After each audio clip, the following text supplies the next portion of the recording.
What's going on, ladies and gentlemen? Thank you again for joining us for another Comics Unleashed, taking a little bit of your Saturday night to see a little bit of what we bought. So, without further ado, we're going to get this out of the way. Sal is not here. He's actually on location right now, filming a meatball factory for himself, so that way he has a documentary later on in life. But swimming in marinara. But joining... He's at a U.S. Naval base touring a meatball sub.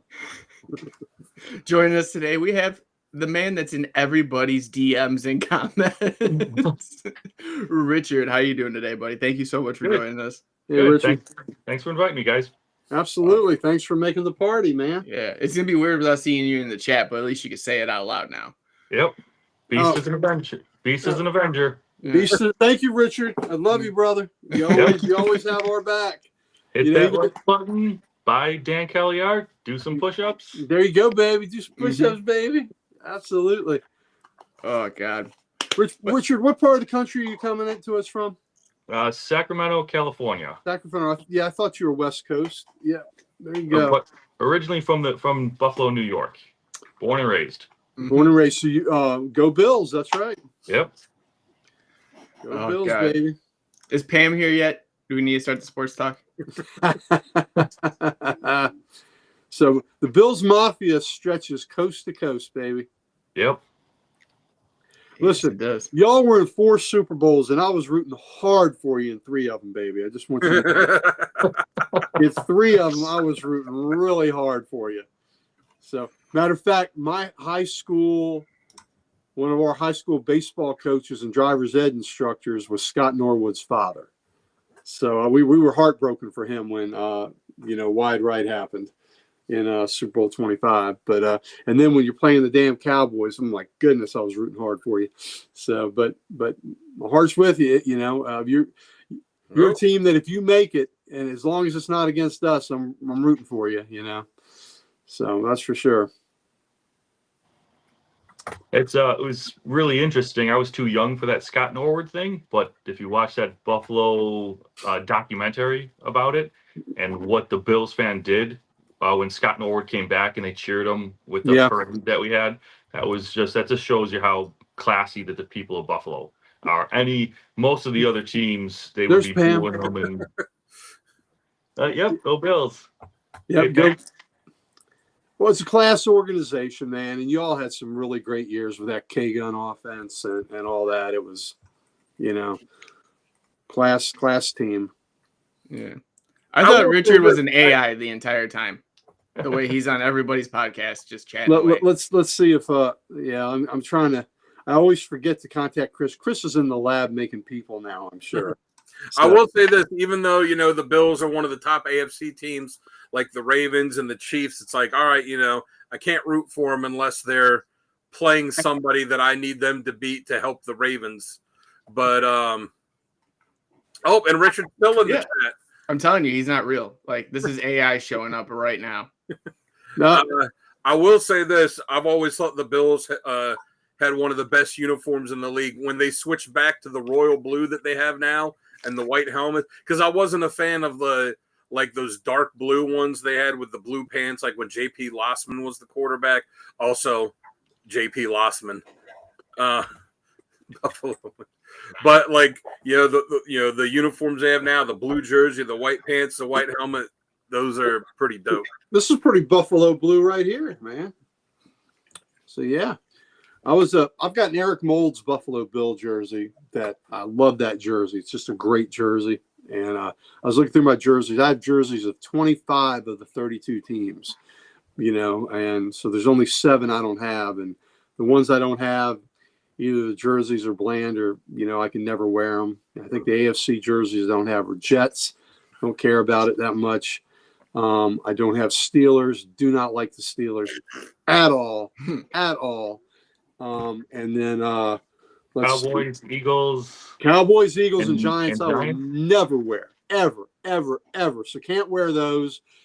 And I don't have an Art Monk. Oh. What about an Art Monk Eagles jersey? No, couldn't wear it. Or an Art, couldn't wear it. So or a Jet. I could wear an Art Monk's Jet jersey, I guess. But no, couldn't wear an Eagles jersey. And then I don't have a Cardinals jersey, but if I was going to get one, it would have to be Gosh, Tillman. the fellow that died. Tillman. What's up, Adam? Oh, Tillman. Pat Tillman. Yeah, it would be Tillman. I used to have a Larry Fitzgerald jersey. Oh, there's nothing wrong with that. He's a class act. And I don't have a Chiefs jersey. I just, I never cared for the jersey. But so that's it. So 4 in the NFC, 3 in the AFC. I don't have. So who do you have for Jacksonville? If I got a Chiefs jersey, Matt Jones Oh, okay. Good pick. got an Good pick. 18, which is backwards of my number. My number was 81. Yeah. So I got the 18. It's good. It's a good looking jersey. There's So still no love for Jimmy Smith ever. Nothing. Jimmy Smith if I got a Chiefs jersey, I would have to get Gonzalez. for the Chiefs. Yeah, or maybe Priest Holmes because he was with the Ravens first, but he had a couple good years with the Chiefs, but he shined bright and burned out fast. I tell you what, Richard is an Avenger. That's right, baby. If I was going to get a Chiefs jersey, I would consider getting a custom-made Joe Delaney jersey. Do you know anything about him? Mm-mm. He was Rookie of the Year in 1980. Died saving 2 kids from drowning, Wow. and he died in the process. So Joe Delaney, there's a hero there, baby. Yeah, 100%. Real life hero. Real life hero. Died saving 2 kids. Yeah. All right. Well, let's I'd get some probably get a business Chiefs out of the way jersey. before we kick this one off today. Business. Some business Business. with the person over to my whatever screen side that is. Richard, tell people where they can find you. You're You can not find here me doing shows. in the chat out of any comic book community live stream. Mm-hmm. But you can also find me on IG under Westphal.cat. All right. And then the guy directly below him, Dan, why don't you tell them where they can find you? Oh, we got what's up, Mobius, all the way from London. Yes. Nice. I love when Mobius jumps on because he's tired. Ooh, We there are we go. crossing the Atlantic. Oh, yeah, there. Let's see if I can beat that. Let me try to see if I can get somebody from further away. All right, yeah, you can find me That's in on, Japan. Yes. Find me Working on on Instagram at Dan Kelly Art. Post a few times a week. Need to get better at posting more regularly, but the best time to post is in the middle of the afternoon when I'm at work and I'm either busy with something or I forget until it gets to be too late and I'm like, I don't want to be posting at like 8 o'clock at night. So, but yeah, posting a lot of sketch covers. So go on there, buy some stuff. You saw Richard had a book that was a Star Wars one he had commissioned me to do, which I never would have had that idea, but I think it was a cool idea. I think it turned out pretty good. So, all right. And then this guy next to me, he's world famous now, now that he's, we found out that when he's not with us, that he is one of Superman's loyal robots. That's right. Mhm. And that he feeds Crypto, but he can't get him to behave because Crypto knows that he really doesn't care whether he lives or dies. No, he doesn't. That's right. Crypto's just a bad dog. He's a bad dog, but you give a good I can make a bad give a dog a bone joke, but I'm not going to do that because this is a class. I'm keeping it classy. Oh, now we're keeping it classy. That's oh, you know what? Why? Go for it. Why? Yeah, why? Because we don't kink shame here, so I could give a dog a bone. But we're not going to do that. We're going to talk about Comic Logic, baby. Comic Logic, Loudoun County, Virginia's only comic book store. If you're in the Northern Virginia area, you come in and you see us. We would love to make your acquaintance. And if you come in on Wednesday, you get a special treat. You get to see Rob Kalin, our principal owner, slinging books. You get to see Mighty Mike Harbor getting his fix. And you get to see me getting my fix. And we get that 4-color ink, and we inject it straight in the bloodstream, baby. I told you once, told you twice, told you a million times. Reading comic books make you strong. You start out with a single book. Then you lifting up a stack. Then you're lifting up short boxes, long boxes, and then you stack them all the way to the ceiling. And next thing you know, you are jacked and you are packed, baby. Also do some push-ups. Right, Richard? Yep. Do some Or for Uncle Gary, Earth Downs. Earth Yeah. Downs. Wondering Earth Downs. if you could just keep him, calm down your Thank you, workout Pam. routine, because every time there's an earthquake here in California, I know that's Uncle Gary on the East Coast doing some Earth Downs. I'm sorry, man. I'm sorry. That's San Andreas' fault. I'm going to try to be good. And Pam's right. Why keep it classy now? It reminds me of, what was it, Andrew Dice Clay, Old Mother Hubbard went to the cupboard to get her poor dog a bone, but when she bent over, Rover took over and gave her a bone of his own. So whenever I think of giving a dog a bone, I think of Andrew Dice Clay in the 80s. Every time. Easy song. Yeah, there you go. Is that true? They're doing inventory the next couple days? Yes, they are doing inventory. We have an owners meeting at 10 o'clock in the morning that will interrupt the inventory process, but I am in and I am out. I'm not counting books. He's like, I do enough. I'm good. You know what? I am the ambassador emeritus for the team. So, but come see us, Comic Logic. We will be at the Fairfax Comic Con right there at Dulles Expo Center. We will be there in, I believe, 2 weeks. The 23rd and the 24th of August, we will be set up there. Comic Logic will be set up there. You can see the crew. So come see us. We would love it. And in September, I don't have the date yet. After tomorrow, and I have the meeting, I'll have the date. But a date in September, none other than personal friend Philip Kennedy Johnson. Thank you. Will be at the shop. Thank you so much, Mobius. Signing his new book. Thank you, sir. He will be signing books for us. And I will also tell Philip we need him for an interview again. So we've kind of drifted off there, but I contacted him this week and congratulated him on the last issue of Hulk he wrote, which was amazingly wonderful. Oh, so, it was good. It was good. Right? Yeah, great. It was great. So I complimented him on that, and then so talk to him, and so we'll get that interview. We'll hook that interview up. So anyway, and he's got that new Superman omnibus that just came out. Yes, he did. He sure did, and he's got a new book coming out in September that he's going to sign. So anyway, all right. Thank you so much, Mobius. Thank you. Let's check out Comic Character of the Day site. That is where, better or worse, we got most of us were acquainted through that site, started by the great Archduke Kevy, and it is now being run by Dan Kelly. He's giving you usually a random panel of the day that involves spanking, which I think we can all get behind. Sort of did that behind, and we also get Comic Character of the Day. We're in the middle of X-Men month, and except for the first day of the month where it was Blue Avenger month. But he gives us the Character of the Day, Question of the Day, and Random Panel of the Day. And Talking Geek is just killing it with some great covers of the day. So there you go. Check out that site because it certainly is a worthwhile endeavor. So look at all these people.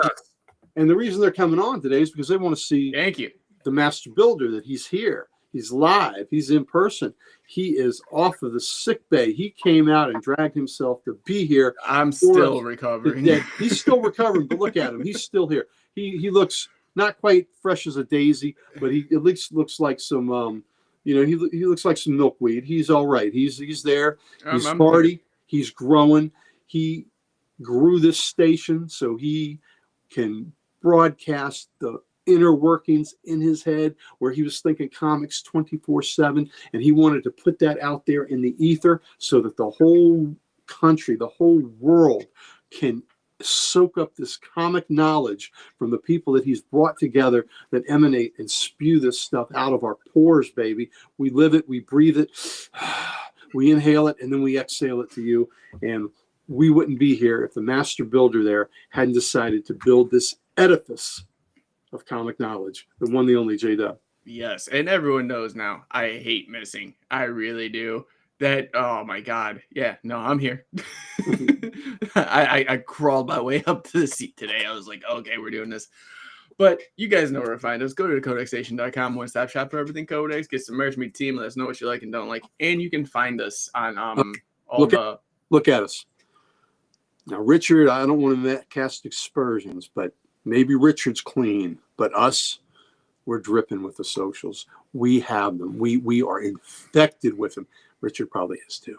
We have them all, and we would like nothing better than to give them to you, baby. Hit that button. Yes, do it. Do it now. I can't do it. Oh man, it's really easy. Just go on there and just click. It's real easy, man.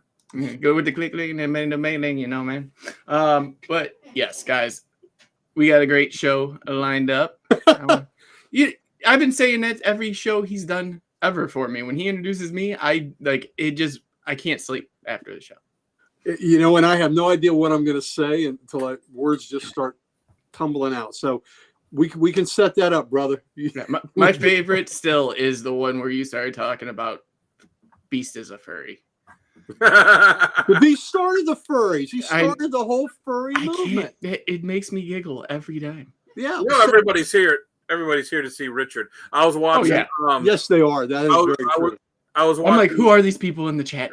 Who are these people with Richard? I was watching Mon's, Brandon's thing earlier where he was revealing the CGC books he got out, and he got the Berserker one that he got signed by Keanu Reeves and Ron Garney. He got who would he get the foil from? It was Matt from Matt, Comics. Yeah. So Matt just, when they were going up to the con, he gave him like 3 or 4 books and said, pick the one you want. And Brandon said he picked the foil one because he thought it looked the most badass. Got Keanu Reeves and Ron Garney to sign it, sent it off, get pressed. And then they were, it was really good what they were talking about, like why you pay money to get a good press instead of just a cheap one. Sent it off to CGC, came back, double signed foil, came back at a 9.8. They looked at the census. It's the only one on the census that's that foil one that's double signed by both of them. And it's a 9.8 to boot. Well, there you go. So, does that make that a 1 of 1? Yeah, 1 of 1. 1 of 1, baby. And you can watch the horror story of how they had to stand in line for like 6 hours from Ricky from All Sorts of Words, and then Mon Comics as well.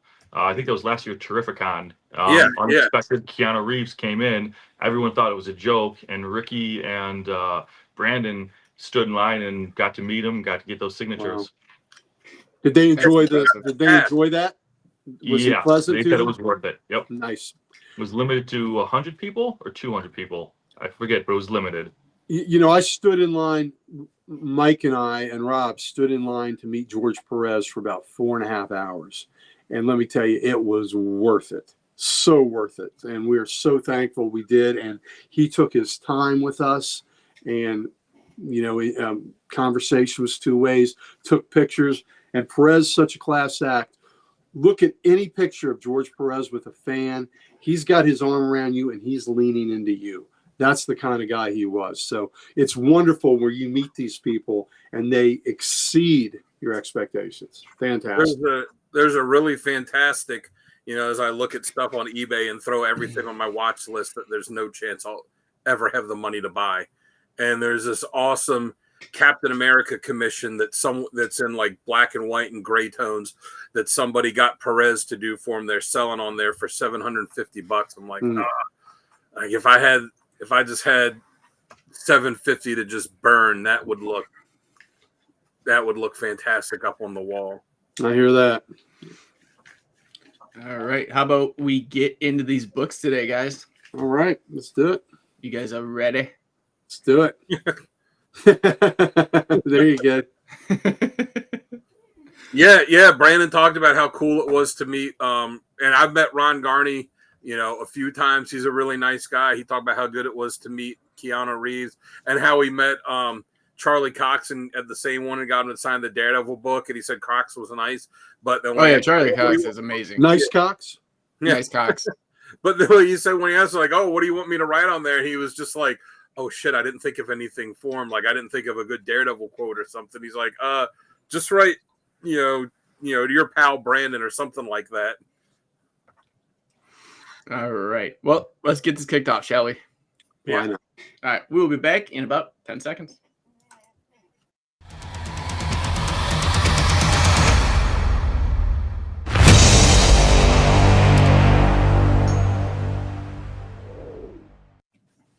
What's going on, ladies and gentlemen? Welcome back to Comics Unleashed. It's Saturday night. Thank you for taking a little bit of your time to see a little bit of what we bought this week. We do have a special guest, and yes, obviously from his undertitle, it is not sale. He's on, a mission right now, grabbing meatball subs for the hungry and himself. So, Richard, thank you so much for joining us today. I didn't fire him this time. No. Yep. Thanks again for inviting me. Well, it's wonderful to put a face behind all those clever witticisms that he gives us every week. Yes. So he supports us, Oh, the biggest supporter the comic Yeah, book. he is a pillar of the Codex Station, and to present him, in all his glory, I think is wonderful. I've never heard someone describe meeting someone as I accidentally met them. Yeah.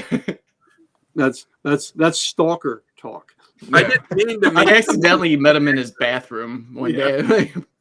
Until the police, we had a nice conversation until the police got there. It was wonderful. Richard is also the proud possessor of the one and only Brown Lantern cover.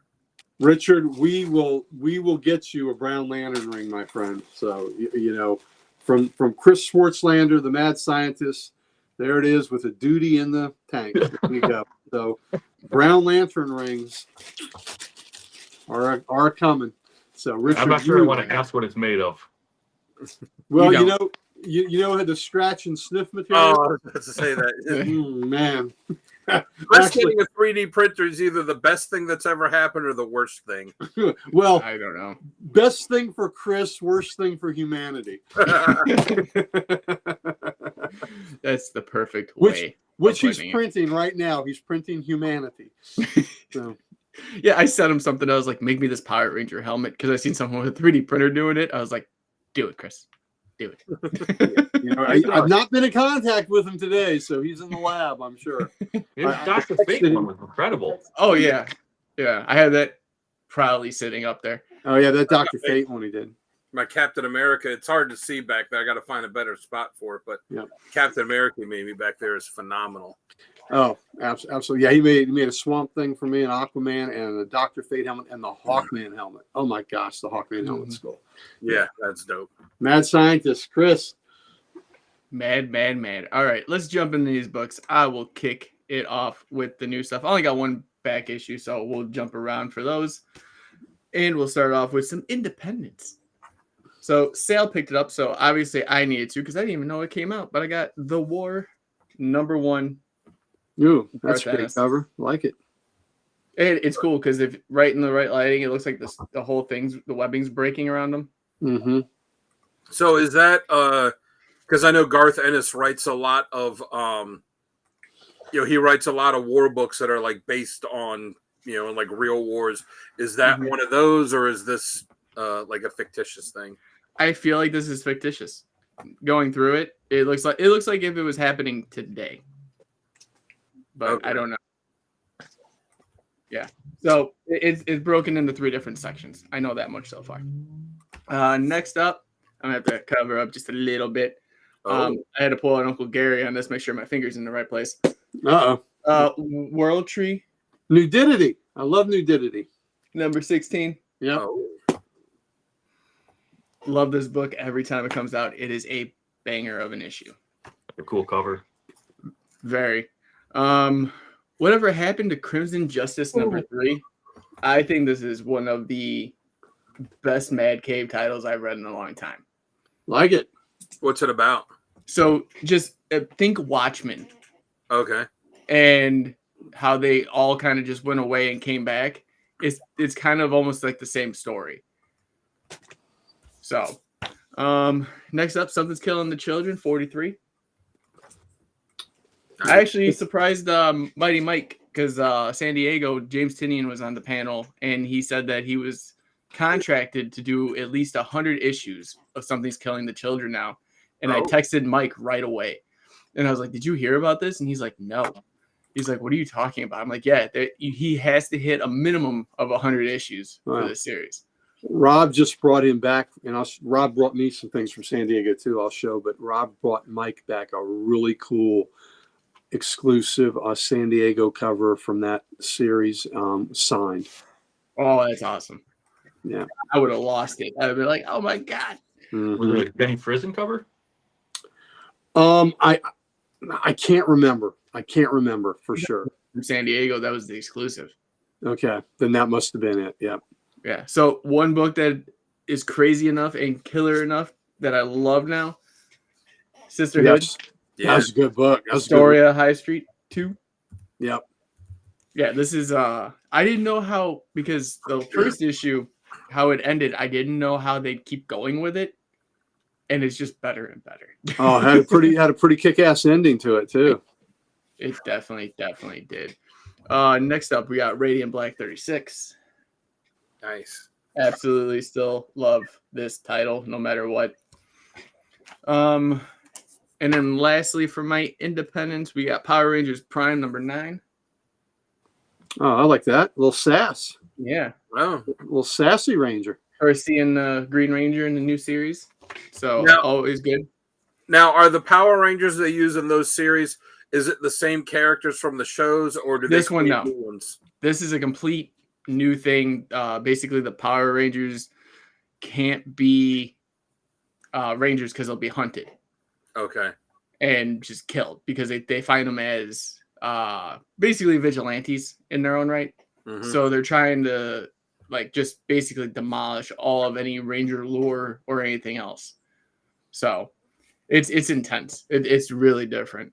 As a Power Ranger fan, you like that? You like the direction it's taken? Oh, I love the direction it's taken because you it's not the burn, like I can't use burnout because you've seen it so many times, you've watched it so many times.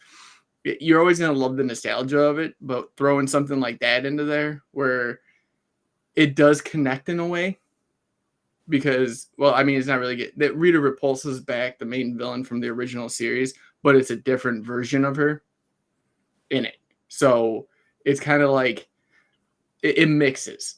Similar enough where you don't upset people, but Yes. different enough where it's Yes, like all the refreshing. Rangers are different, but the villains and everybody else kind of stay the same. And it's got that crossover with VR Troopers, which is amazing. Does it because I know you saw it, right? That fan film from a few years ago, the Matt Shankman one that Yes. had James Vanderbeek. Is it that kind of tone where it's like, all right, we're the Power Rangers, but we're gonna treat it like this is That's the route it's going.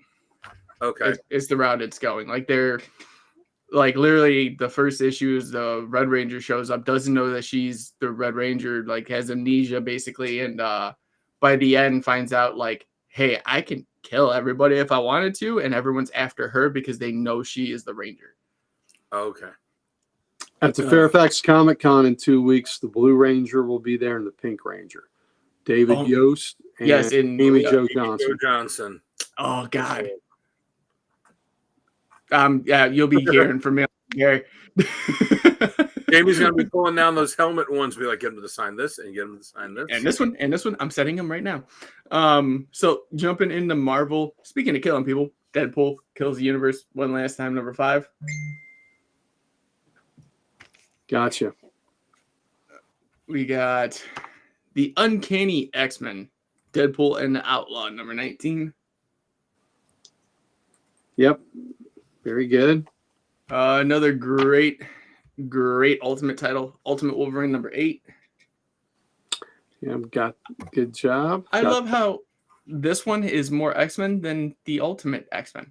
I was going to say, I read something that said they're going to be putting basically like an X-Men team together in that.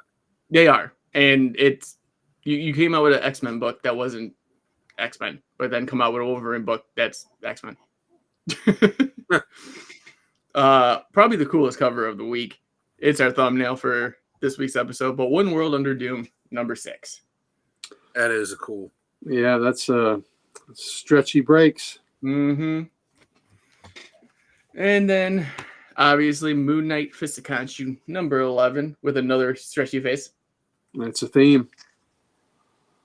Stretchy that faces was for kinda everyone. We got, like we always talk about, the book that kind of just we didn't see coming. That was great. Helverine, number 9. I'm enjoying that book. I know. I really liked it. Yeah. The book is just it.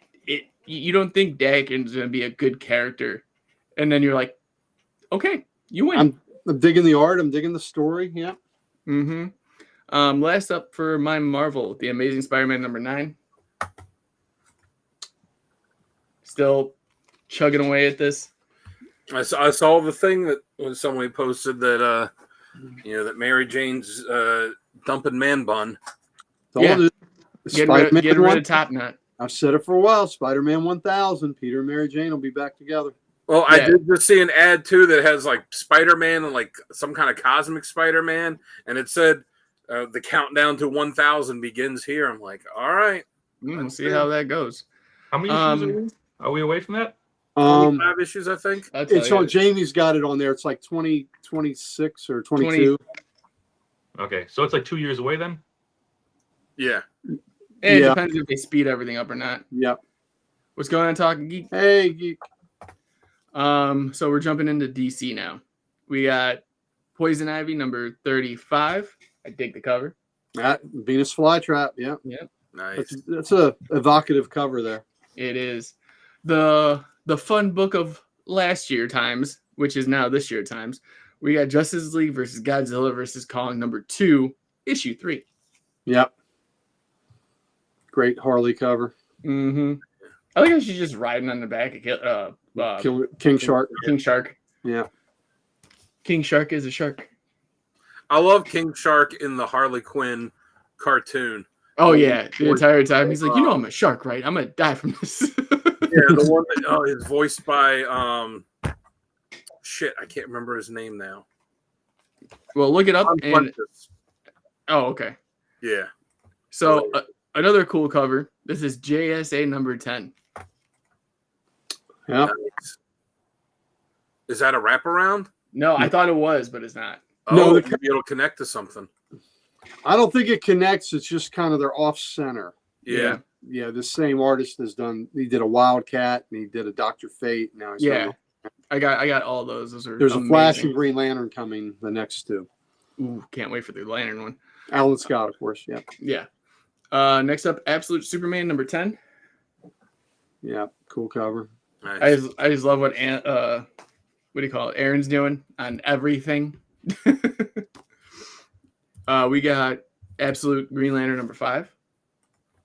Yeah, neat cover. This is Titans Annual 2025. Have you read that? No, I heard great things. That is my favorite Titans book since the Wolfman Perez run 40 years ago or whatever it is. Yeah. I love that book. That book came out of nowhere, slapped the shit out of me, and made me say, God damn, this is good. Jimenez did it, and he's a big Perez advocate, and the way his art style is, he also wrote it. That book is so good. It's very reminiscent of the Perez Wolfman issues, who is Donna Troy. So good. Good, so good. That is my favorite single issue of the year so far. Yeah, for me, I'd say it's either that one or it might be that Hulk one from last week too, because that one was very good too. I think maybe this one just surprised me so much, Dan. I had no idea that goodness was coming. And a lot of times, like if you read the Nightwing annual, Mike and I were talking about, it was just blah, right? Sometimes they just throw material into an annual just to sell. This was fantastic. Yeah, and you're right about Jimenez. I think that's why they picked him to do Infinite Crisis when he penciled it. They're like, all right, this guy, Perez isn't going to be able to do a series like this, but this guy will do it, and he has his own recognizable style, but it is very heavily influenced by Perez. Sure is, and he leans into that. He does not shy away from that. He leans into it. Yeah. All right, you guys ready for Uncle Gary, are you ready for some facsimile time? Let's see some facsimiles, baby. I finally got it, but it's a facsimile form. Detective Comics 80. There you go. I thought when I saw that today, I thought that cover by Jock would be in your collection. Oh yeah, I'm still gonna get the original, but just they had a foil of it too. I know, but I was watching the funds. I was like, understood. I was talking to John, the guy at my shop, about it, and I said I'm bitter about this because I was reading Detective when this came out, and I bought it, and I remember because I was like, oh, that's a cool cover, but I bought all of them then, and there's like 2 or 3 issues of Detective that are missing from my box, and that's one of them. I'm like, I don't know what happened to it. I don't know why that one is missing, and I'm just pissed that at some point I'm going to have to pay this exorbitant price to get it so I could fill the run, and there's nothing significant about it except that it's got a really cool cover. Yeah. Yep. And it was a lower print run, I guess. Well, jump on the facsimile if you can. That's a placeholder. Yeah. And like I said, the way I look at it now with facsimiles, it's just a variant. Yep. Realistically. It is a variant. But yeah, that's it for me. Richard. A reason why made that facsimile. Normally, what they do with facsimiles is they kind of release it with like a movie, like the Superman #1 just recently had one. Mm-hmm. I think some other characters, but they usually release it with something else going on. Yeah, there's nothing. Well, Marvel and DC have been releasing, especially DC, have been releasing a ton of facsimiles probably about the past year. And I've been eating them up.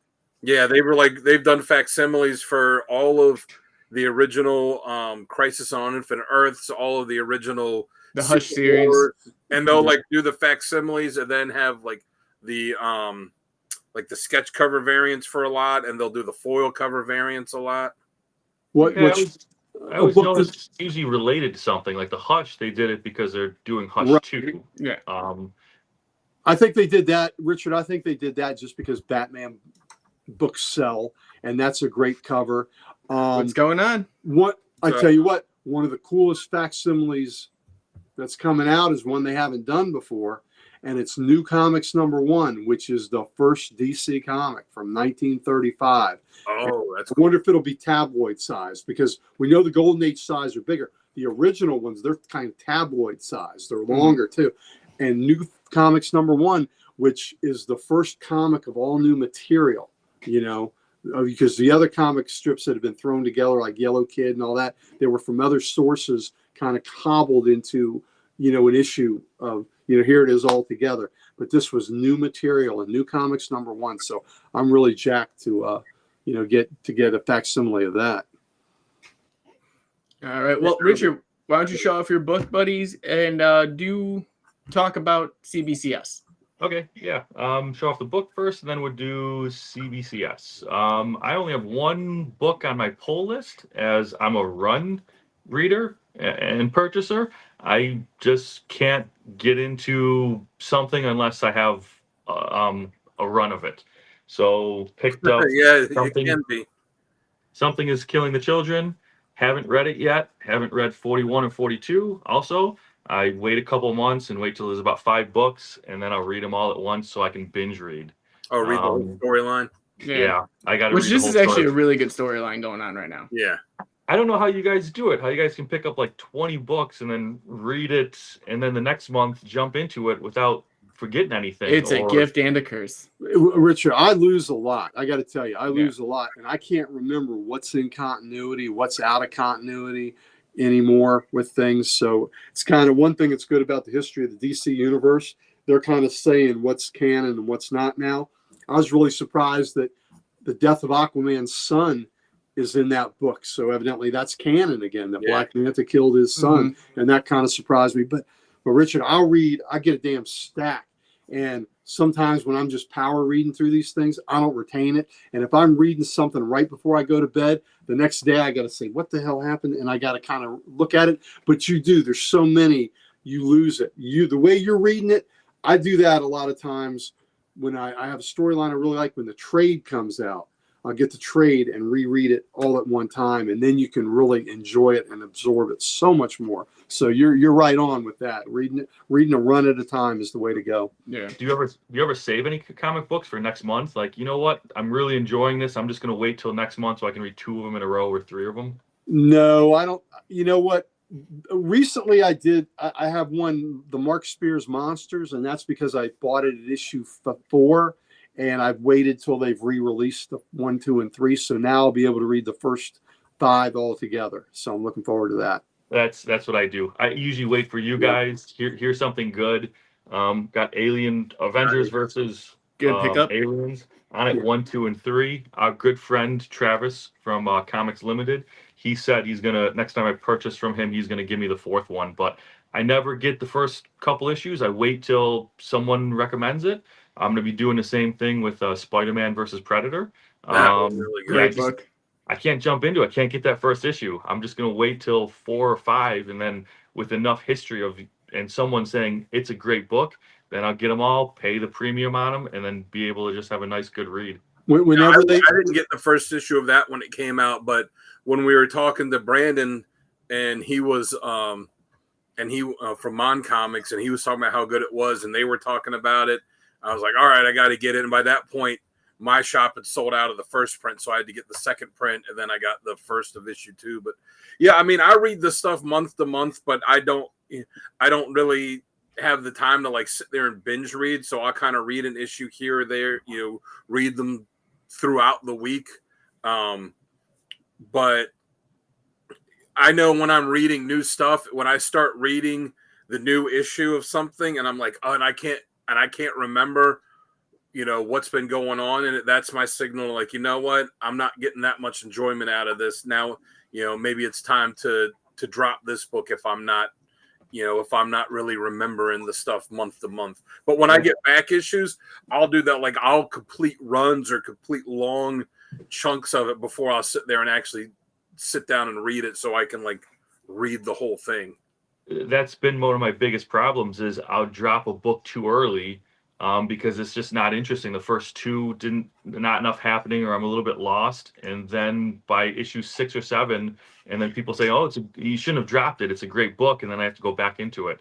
So now I just said, you know what? I'm just going to wait till 4, 5, and 6, issue 4, 5, and 6, wait for recommendations, and then go back and read it. I had the opposite problem. When I did that before, I forgot what title it was, but then I just never took anything off my pull list. I just was like, I'm just going to live this out and see if we're going to write this out together. That's it. I've got so many complete collections, I can't stop no matter how bad it is on some of these things because I can't break the run up. But when they come out with a Hyde Street collection, buy that trade, brother. Because here's what I do. I know a lot of people, they're like, oh, I can't wait to read this book, and that's the first thing they'll read. And sometimes I do that, but really, like, I'll put the books in order where the one that I want to read, that I'm most excited to read, goes on the bottom of the stack. And it's like, I don't want to say least excited because I want to read everything. That's why I buy it. But it's kind of that like least excited to most excited. So that I kind of like, my thought is that way, like the reading will just get better and better and better as it's going. And if I find, you know what, this book's like always on the top of the stack because I'm just not that excited about it. Like, especially with the prices now, like at some point just say, why am I continuing to still pick this up? I mean, I've been reading The Flash for every month for almost 20 years. And I finally had to drop it on this current run because I was like, this is so bad. I don't even want to read it every month, but I'm buying it, so I'm going to read it. And the annual was very good with the shade. Was very good. And Pam, you're right. Dark Phoenix Saga changed everything. And the weight. Now, see, part of me liking to read every month, though, is, that when I was a kid and you'd have to wait a month, right? And you're like, when it was really good, it was so hard to wait. So it kind of, sometimes those feelings come back. And between 132 of Uncanny and 133, when Wolverine comes out of the sewer at the end of that, got his claws, he goes on, you took your best shot, now it's my turn, sucker. And you had to, and that's the panel that made Wolverine a star. And you had to wait a whole month to see what happened. Yeah. There we go. From Japan, baby. Yeah. From Japan. Hey, what's up, Calvin? What's going on, buddy? Calvin, in a few minutes, Calvin sent me something from Japan. We'll be showing. Yep. Nice. And then I got the back issues, but for the CBCS awards, the open nominations ended. I think it was last week Saturday. So we're gonna reveal the finalists on August 15th, and then from there, out of all the categories, the 30 categories, the people that got the top 5 votes for the categories, then you have to pick between those 5 people. So the finalist voting will be August 16th through October 11th, and then November 1st will be the CBCA awards. Okay. Yeah. So there's no voting yet. There's no voting until we're tallying everything up and getting the top 5 per all 30 categories. And you said before, because where we're nominated, some people put in the Codex station like CODE-X. Some people wrote CODEX comic station. Or like you were saying for Colossus Collector, there's some for Colossus Collector, there's some for Council of X. You said all of those will be added up into one, right? Correct. Yeah. Yep. because it's the same thing with Ricky from All Sorts of Words. People put Ricky, some people put All Sorts of Words. Yeah. So it's the same vote. So those just get tallied up. That's what takes it a little bit longer, is making sure that we're adding the correct votes. So, code X and code -X is in two separate categories, and you guys lost out because people spelled it differently. Yeah. Well, we appreciate the work that you're doing there, and bringing shining the light on some of these great programs and these great content creators and all there. So, the work that you all are doing to do that, we sure do appreciate it for us and for everybody else. So thank you, brother. Yeah, the worst thing that could come out of it is you find a channel, like an underrated channel that you didn't know about, and you subscribe to them and you get interested. That's the worst. But there's so many positives on this, is bringing attention to all the hard work that people is doing, the amazing content, the different categories, shorts, the con coverage, omnibuses, statues. There's just so much interesting stuff in the comic book community that you can have your pick of it, whatever interests you. And we got to thank you too, Richard. People will say, Richard, super fan, because he's, you'll all recognize him from our chat, but he's in the chats for a bunch of stations. He does a lot of stuff behind the scenes too, especially for Heroes for Heroes. He's doing a lot of stuff to get that, to help them get that running. So you're doing everything except having your own channel. Yeah. I have no interest. I just like being I just like working in the background. But again, when it comes to Heroes for Heroes, it's because of work like you, Dan, and Sal, for donating stuff. And I think Jamie and Uncle Gary, you guys also donated. But your work that you donated to the Heroes for Heroes, it gets auctioned off, and it goes for veterans who have mental illnesses. Yeah. So there's a lot of people in the community that are helping out. The Comics Curing Cancer, Cheddar Comics donated, I think, a couple thousand comic books to a local library or to help children read. Nice. So there's amazing work in the community, not just the content that's being created, but the volunteer work as well. And this is just to bring attention to it. Yeah, I just sent him some stuff. I guess he should have gotten it. I sent him some stuff about a week ago. I sent, for the next auction, I sent the Superman sketch cover I did, and the Sergeant Rock drawing I did. I think I sent something else too, but I can't remember. Excellent work and excellent causes. So thank you, sir. Yep. Yes. All right. Dan. Hi. All right, so I got some new stuff here. I'll start off with DC. I've read about maybe half of this stuff so far. I did read this one, JSA number 10. Very good. Yeah, this was a really cool issue.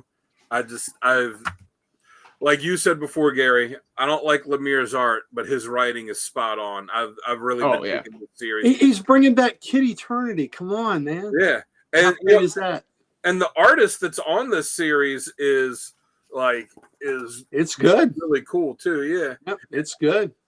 And I like that he's doing a mix of classic JSA villains like Wotan and Johnny Sorrow and stuff, and then he's mixing in the newer ones that like Jeff John had recently introduced. Yep, it's been pretty cool. Actually, I think that's the only DC book I had this week.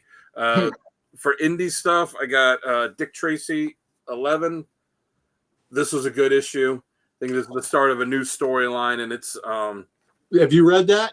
Yeah, it's good. Tess Trueheart got some Dick Tracy. Yeah. Yeah, and it shows more of I like how this series is delving into Tracy's time when he was a soldier in in World War II before he was this like do-gooder righteous cop, and how it's he's kind of has this PTSD at times that drives him. But yeah, it's such a good book.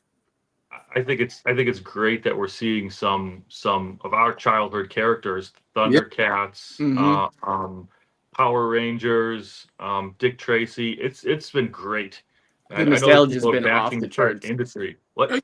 Sorry? Said the nostalgia's been off the charts. Yeah. Oh yeah, man. I saw like you expect the big tier stuff like G.I. Joe, He-Man, Ninja Turtles, Transformers, like the top tier ones, Thundercats. Like, yeah, those are always going to sell. But I mean, I was in the shop the other day and there was a Centaurs book. Like, damn, they are, they are really going hard at it. Where's Visionaries? Listen, I love Johnny Quest and I love Space Ghost. Space Ghost. And yes. together, the crossover is fantastic. Yeah, I never would have thought they would. Yes, they'd be able to do that, and it's really good. It's really good. They just announced the Fantastic Four and Gargoyles miniseries. Yeah, I was like, what? Is there new readers in this, or is this just us being nostalgic? Like for the Power Rangers, are you seeing new people? Oh yeah. Like, yeah, okay. 100%. Like doing the Codex Creator Series where I sit down and talk to other content creators themselves, a lot of the younger guys are just like, oh yeah, I'm Power Rangers all day. They literally are doing like a Power Rangers, what do you call it? Best team lineup, and then face each other's team. Like the most votes for their character, if they think they won, is voting for him, and then the other person gets knocked off. It's insane. But they literally have like, since the comic, they've gone back and watched every season. Like, it's insane. I'm still reworking my way through. Yeah, I mean, it's cool. It's cool seeing this stuff, and the Space Ghost book has been phenomenal. Flash Gordon has been great. Defenders of the Earth was really good. I'm super excited for the Phantom series that's coming out. Yes. So, it's great seeing this stuff that I grew up with. That's new, and then other people that didn't grow up with it are starting to read it too. I also got Something's Killing the Children 43. There's a really cool story. Mm-hmm. There's part 3 of the storyline that's going on. Yeah. And God, I know that this has been optioned for a Netflix show. Like, at some point, are we ever actually gonna get the show? Yeah, from what I last saw, Tinian's working on the script of it. He had the first couple episodes penned out already. Because I'll be interested to see what differences they do between the comic and the show. Because reading the comic, you could see stuff like, okay, that there's going to be stuff that they got to dwindle out. Changes. Like, just like, if they're going to do a storyline where they're like, all right, we're going to do, this storyline where the whole thing is dealing with Erica when she's younger. Well, you're not going to be able to do that in the show where you're like, oh, we're just going to have, this story arc on the show, and then we're going to have the main actress, who plays the main character. She's just going to disappear for like 4 episodes while we have someone play her younger, and then she's going to come back. Like, so you're looking at like, all right, they're going to find a way to like intersplice this stuff too. But I'm interested to see when they do the show, obviously, who they cast and and how they do stuff like that. Right. Like Jamie also got Radiant Black 36. Haven't got a chance to read this one yet, but this book's a lot of fun. Introduces the new Yellow Radiant. Oh, okay. All right. Yeah, I've been on this since the first issue. I saw it on the shelf when it came out, and I was like, man, that looks like that's a really cool cover. And I picked it. Like, yeah, I'll give it a chance. I picked it up and read it. I'm like, all right, next issue comes out. I'm like, man, it's another really cool cover. You know what? Issue 1 was pretty good. Let me check this out. And it helps that I live in the town that they keep destroying. But yeah, that's been a super cool book. I also got the Sisterhood issue 2. Haven't read this yet, but I'm looking forward to it. So good. So good. And like Gary said, Mark Spears got I think this is the second print. Yeah, the second print of Mark Spears Monsters number 3. Is it? Yeah, number 3. So I got the 3rd print of issue 2 last week, and now I got the 2nd print of this, and then I bought 4, 5, and 6 as they came out, but I couldn't read it because I was waiting for this. So now I had 0 and 1 that I've read, so now I've got 2 through 6. So I'm looking forward to being able to sit down and read them all at once because I love the first 2 issues, and the artwork is it's amazing. The artwork he's producing on this, like, it's otherworldly. How it is great. You can't just say, oh yeah, it's just painted art, because it takes it just to another level, even another level from Alex Ross, because this stuff is as photorealistic as you can get without actually being photos. And I like how they print all the alternate covers on the back. I wish I would have seen that Elvis cover because that's badass. Yeah, that's pretty good. That is cool. Yeah, I didn't get that one. We didn't have that one, but that's cool. And then I got last two new books. Are the two Marvel ones, Captain America issue 2. Yeah, I had to get that special ordered. It wasn't at my shop. No, this is a pretty good one, and the ending of it I did not see coming. But yeah, me neither. I didn't see it coming. But then I thought about it, and I went, yeah, that would be his reaction to that, based on what Captain America did in World War II. I'm like, yeah, that would totally be his reaction. Now, clearly, it's not going to be that exactly going forward, but at least for that, totally understand it. There's some propaganda involved with that. Yeah, Propaganda, you say? Propaganda. Yep. yeah, but it was good. And then also Moon Knight Fist of Khonshu, number 11, Legacy 251, whatever. This was a good issue too. Yeah, And I mean, McKay, I said it before, Jed McKay is a phenomenal writer because he actually makes you give a shit about 8-Ball. yeah. One of the stupidest villains ever. And McKay takes him. He's like, I'm not only going to make this guy interesting, I'm going to make you care about whether he lives or dies. Mm-hmm. When before I could have handed you an eraser and said, erase him off the page if you want. Be like, all right, whatever, who cares? And yeah, he's made him interesting character. That's phenomenal writing there. Yeah. Well, hey, back to Captain America real fast. I just thought about this because I was listening to one of my favorite like interview type shows. It's called Off Panel. I don't know if anyone's ever heard of it. But basically the guy just interviews creators, and he had Zdarsky on, and he was asking him like, hey, like going from like Batman to Cap, like what's the transition there? He's like, and what's the hardest part about writing Captain America now? And Chip's like, literally, he's like, well, Batman, I feel like I, did my time, got everything done. He goes, but with Cap, he's like, you got to realize when Cap went into the ice, it was 16 years later, technically, he came back out of the ice. And now you look at it from World War II standards, you're at 100 years.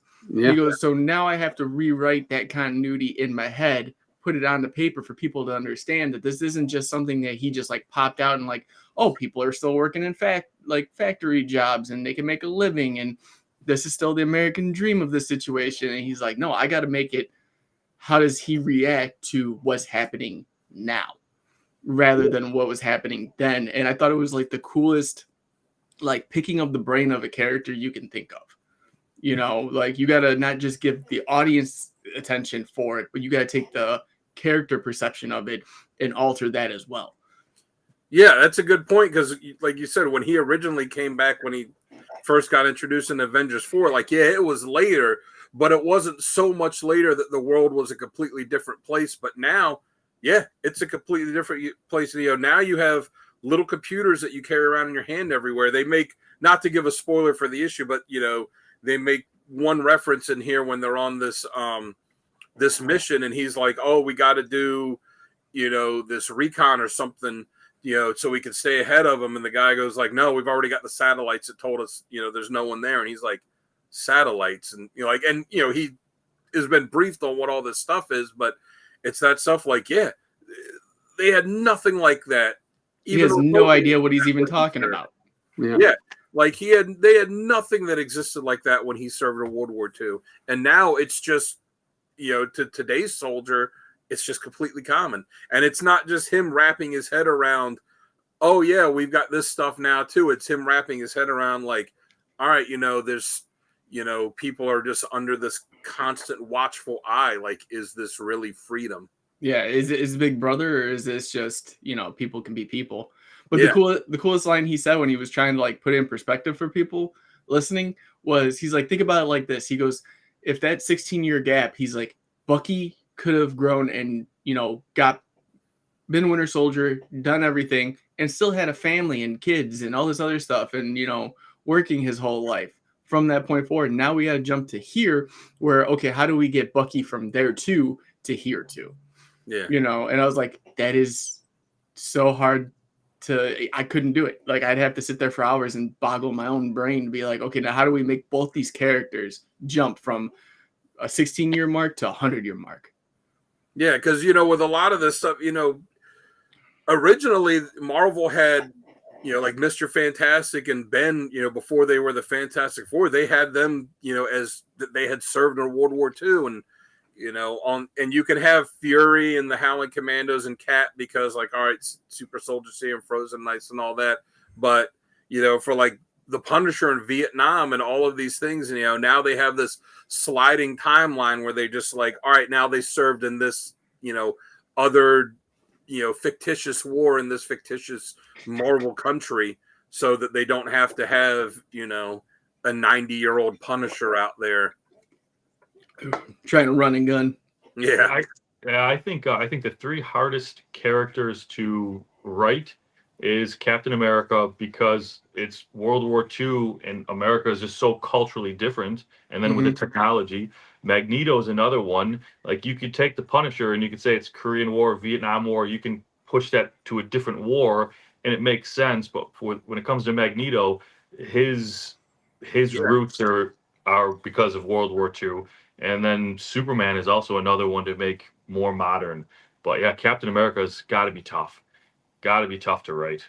Well, especially too, because you're writing someone that, everyone, him and Superman, it's like you're writing someone who's, the best they can be. Like, you have to write someone that is morally and, morally right all the time. And how do you do that and keep them interesting and not make them just sermonize to people, but still have them be good and inspirational to people while doing that? I would think characters like Iron Man and Mr. Fantastic and some of, Mr. Terrific would be hard to write, because I'm not that smart where I can just start, putting stuff like, physics and engineering and stuff like that and what they do. All right. Well, is that it for you, Dan? Or yeah, that's it for my new stuff, and then I got back issues for all that. right, Uncle Gary. All right, let's see what we got new. You have the floor, my buff uncle. There we go. By All Bunkle. right. Buff Uncle, Uncle Buffy. All right, there we go. Geiger, number 2 trade. So we knew you were getting it. Yeah. Well, and I've got the number 3 trade waiting on me too. So of course they get me for single issues, then they get me for trade. So I'm a sucker for that. Anything Ghost Machine's doing, I'm buying it. Trade, single issue, I'm getting them all. Also the Sisterhood, so good. And I got the Gary Frank alternate cover too. That didn't even have that. Yeah, that's amazing. So that is really awesome. I got some Cruel Universe Volume 2, number 1. So that's a cool cover. Great cover. She's got a reflection of something coming at her in her visor. So that's really cool. And Sal's not here to enjoy the shiny goodness, but I got a shiny one too. Nice. But Cruel Universe, love that EC is, that the imprint has come back. Dick Tracy, like I said, Tess Trueheart. Got some Dick Tracy, so love it. Hello Darkness. Yeah, Hello Darkness, my old friend, love it. Also got the Mark Spears Monsters. This is the only new book that I have not read, so I will put them with the other Mark Spears books and have a Monster Fest and read them the way Richard recommends you read them, all at once. And you got the free comic book day one too, right? Yes, I do. I do. I sure do. All right. Ultimate Wolverine. It's okay. I'm enjoying it, I did a sketch cover for that. I don't know if I have it. World Under Doom, Mr. Fantastic is getting stretched to the limit there. Oh yeah, see, I did a sketch cover for Ultimate Wolverine. Let me throw it up there real fast, Dan. Yep. Yep, that's very good. Yeah. That's nice. Like it. Like the scratches in it. All right. Yeah, I felt like I needed something in the background. Spider-Man, and like I said, we're getting closer and closer to that magical issue 1000, where hopefully they'll right the wrongs. Got the cap. Enjoyed the story. Like the cover, and then I got a cover that's Kirby-esque. Ooh. So. Oh, that is cool. Yeah, so that reminds me a lot of Kirby. So I think that's what they were going for. Got the X-Men Uncanny, Gail Simone. They got me again with an alternate cover, because if you're going to put the Invaders on a cover, I'm going to get it. Oh, yeah. man, I didn't see that. I probably would have gotten that. So there we go. Yep, to get me regular, and I'm like a sucker. I feel like if it's a Marvel or DC book, I've got to buy the damn A cover, no matter if I like it or not. I just need the A. So here's Helverine, a book I'm really enjoying a lot. And damn it, if J. Scott Campbell didn't make me buy the B cover. Ooh. Oh, wow, that looks cool. Yep.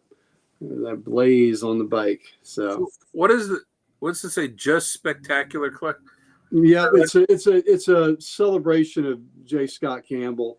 And so he'll be doing a bunch of covers during the month. So this is the first one I've gotten out of that. So Yeah, I saw somebody posted something online where they had picked up like 4 or 5, and there's like a Captain America one, and I think there was a Rogue one, and yeah, I can't remember. there was a Captain America negative space cover this week that was cool, but it just there's something off about it. I didn't get it, but it was interesting. Wolverine by Claremont one. I'm not sure if this is a one shot. It's a bunch of reprint. Yeah. So I was going to say I missed that. I didn't. Well, was it a reprint? I think I believe there's reprints of certain stories in okay, those. maybe it is. So what that? This was the last issue of this, A Cold Day in Hell. This is a brutal book from the future. Oh my God! Shit, I missed that too. Yeah, so it's The first 2 issues were so good. poor Frank Castle in this book. Man, what Bullseye has done to him. Oh, man, I'm gonna have to go by the shop again. Birds of Prey. Make a note of that. I enjoy this book. I also enjoy the Black Canary Fishnets. Oh yeah. So, Who's that one by? Shit, I don't know. Put on my glasses. Sorry, I had to pull a sale there. Put on my glasses for this. It should be under the barcode. Really? Yeah, it's a variant art by. God, how the hell? I mean, even with glasses. K-Young EDM. Okay. EDM. So, very cool. All right, yeah. Justice League, Godzilla, Kong. A lot of fun. I tell you what, I like the JSA a lot, but I think my favorite book of the week is something nobody else evidently got. I love this. Oh, nice, Calvin. Oh yeah, I seen it. I didn't know if I wanted to pull the trigger. This was I think my favorite book of the week. Cheshire and Cheetah rob the Justice League. Good, Calvin. Good choices there. I mean, let's see if we like the art. Do we like the art? Yeah, I thought about getting it. I just wasn't sure. I asked John at the shop if he'd read it or heard anything, and he said he hadn't. But they had enough copies on the shelf. I was like, well, you know, if they only had 1 or 2 left, I might have picked it up. But since they had so many, I thought, well, I'll wait till I hear something about it. And let me see if I get you a good Cheetah page. Let's see. Oh, is it Nicola Scott that did the art on it? yes. How's that? All right, I'll Yep. Nicola Scott. Oh, that up. Greg Rucka is writing it. Come on, man. Yeah. So it would crime. Brubaker, Rucka, you know. Yeah. JSA, of course, really good. Also, got 2 copies. I got a copy for Chris. Got the Hawkman. Nice. Secret Six. I'm just blowing through this book, you know, it's okay. I get it just because of the leg. I mean, because I like the others. It's okay. Absolute Superman, Green Lantern, Absolute. Poison Ivy, and Resurrection Man, which is cool cover. Oh, that is cool. Yeah. So you got me when you throw a cover, make it a graveyard cover. You got me. So anyway, so those are it for new books. I do have some, instead of back issues, I will have some things that I'll have what Calvin sent me from Japan, and I'll have what Rob brought me back from San Diego. Nice. Sweet. All right. Well, then I'll show off my one back issue. But in my never-ending quest to get all of Detective from 500 up to current, I picked up Detective 868. Oh, very nice. Yeah, that's a cool cover. And then there is one thing I wanted to kind of show off. So my shop's Graham Cracker Comics, and I loved them when I lived here, and I still love them now coming back. But they do their pre-orders in like a pamphlet kind of form. Okay. So you just check off what you want. And in Marvel, my head spun when I saw this. So it's literally 2 pages of this new Age of Revelations thing. So all of this side and all the way up to here is all the new revelations for every single character. Like, how much of it do you truly need? 12 books, too many. There's more than 12. There's like 6 one-shots in here. Oh, see, I didn't even see the one shot. Just like I said, when they did Age of Apocalypse, they just stopped. They essentially stopped or canceled each regular book, X-Men related book, and then for 4 months, had the Age of Apocalypse version of it. So, you just say, well, I was already reading X-Men, so Uncanny X-Men, so I'm just going to keep reading this other one. If you were an X-Men fan, you were probably reading about half of those books anyway, so it wasn't really that much of an obligation to get them and the rest. This, it's like it's all the X-Men books and then multiply it by 2. Yeah, well, I'm just going to rattle these off real fast because it's just, it all takes place, it says X years later for the Soliciteds, right? You've got X-Men, Age of Revelations, Overture, which is a one-shot. Amazing X-Men, Binary, Cloak and Dagger, I don't even know what how to say the word. Expatiate X-Men. You got Iron and Frost, The Last Wolverine, Laura Kinney, Sabretooth, Long Shots, Omega Kids, Radioactive Spider-Man, Rogue Storm, Sinister Six, Unbreakable X-Men, Undeadpool, World of Revelations, X-Men Book of Revelation, and X-Avengers. So that's 18 just to start it off. Is that pamphlet just exclusive towards your comic book shop, or do they send them to like all of them? It's just for mine. So Okay. like up there in the corner. Yeah, that's pretty cool. Graham Crackers has about 7 stores. Yeah. Yeah. So at least they're doing it for more than one store. But yeah, that is pretty detailed. That's neat. Yeah. So I mean, like I said, it gives you, DC off the front, which that's most of my checks. And then like down at the bottom, you got like your indies, and then same thing on the back. Well, the back is just indie, but the rest of it was What's the other side? You said it's all DC stuff. So like the front's all DC, talking about like, KO and everything else that's coming out. And then, they break into the Marvel section, which because of just those books alone, it's immensely way, way too much. And yeah. And then it's just a couple indie titles that they think are going to be the ones to get. So, all right. Well, Richard, show us what you got for back issues, buddy. Okay. Something that came in the mail, I believe, a couple months ago. There we go. There we go. Nice. Lobo sucks. Robo sucks. It's Glad that you like that. Yeah, I love it, actually. In fact, my bedroom downstairs has a spot for 1 through 12 for Avengers. The first volume, number 1, What's up, missing Doug? 1 and 4, but that wall's changed from my Avengers, which I just bought off of eBay, to comic books like this one, to the Dan Kelly artwork, to comic books that were from Travis from Comics Limited. Oh, My cool. favorite comic books now are ones that I've received from friends, people I've met, like you guys. Richard, did you get the Red Lantern figure that had a Dex Star throw in with it? I think it came with the Red Lantern Mera. I have a Dex Star. It did. It's the McFarlane. No, it's when they were doing the Blackest Night figures. Oh yeah. Okay, my bad. Yeah, there's a Dex Star. There's a little Dex Star figure that came with that. I was in China. I was living in China at that time.